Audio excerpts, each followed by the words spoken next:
A story, Hammer and Sickle, included in Don DeLeo's recent publication of 9 pieces of short fiction, takes our economically anxious and confusing time to an absurd level.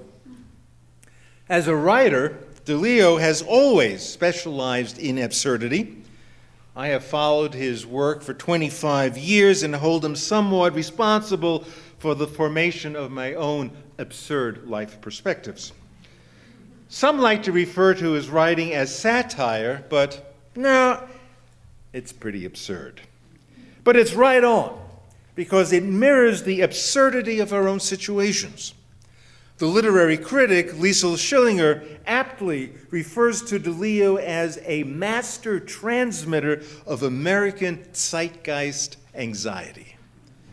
What a label. What a label to live up to. Now, you may or may not have noticed how in the past few years, the so-called pundits of today have become increasingly younger. You notice that? DeLeo certainly has noticed, and he wonders how these freshly minted experts come by their analyses and insights in these troubling economic times.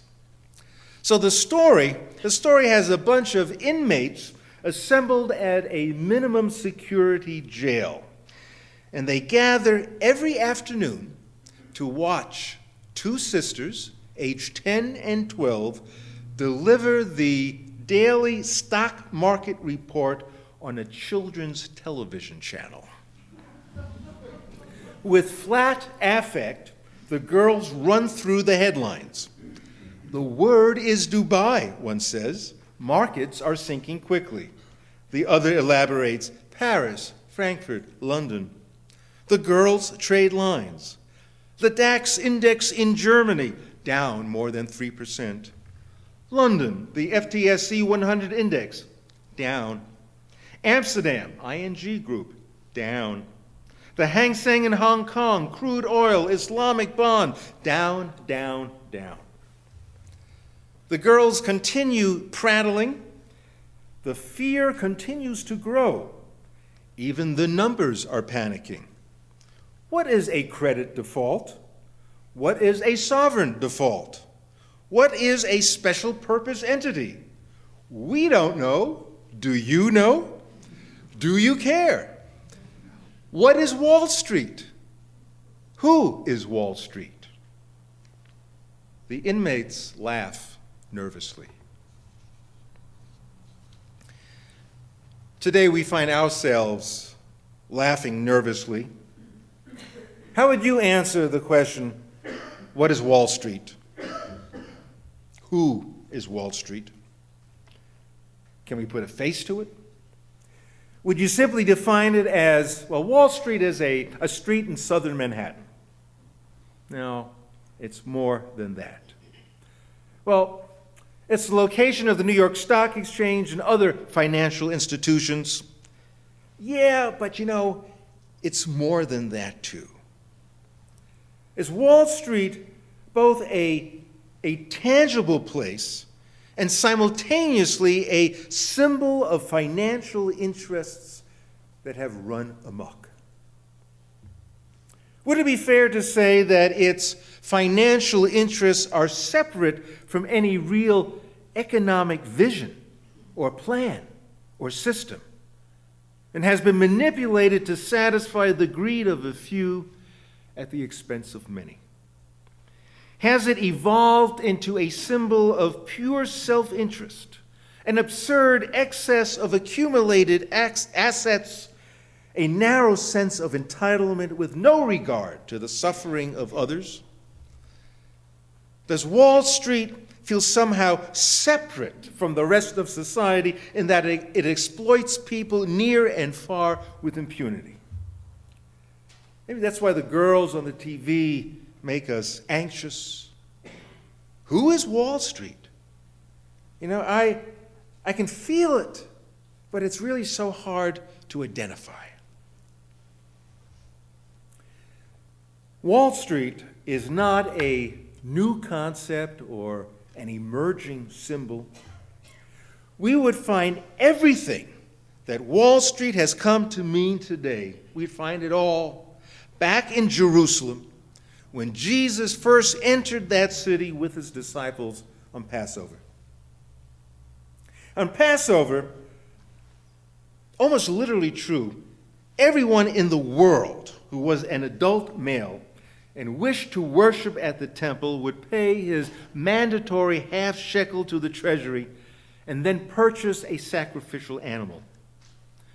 Since foreign money was not accepted for entry into the temple, one had to buy temple coinage from the money changers at a very high exchange rate in order to gain access into the temple. And on top of that, a fee was charged for the service. It must have felt comparable to where in today's world you have to pay a bank fee every time you use your debit card. You know, it just kind of grates on you. The temple was in some sense the national bank. It was a great public treasury with vaults containing immense stores of private wealth. The deposits never sat idle, but were loaned at high rates of interest. And you couldn't just enter the temple with your animal sacrifice because judges at the door inspected the offerings that were brought by the pilgrims to make sure there were no blemishes.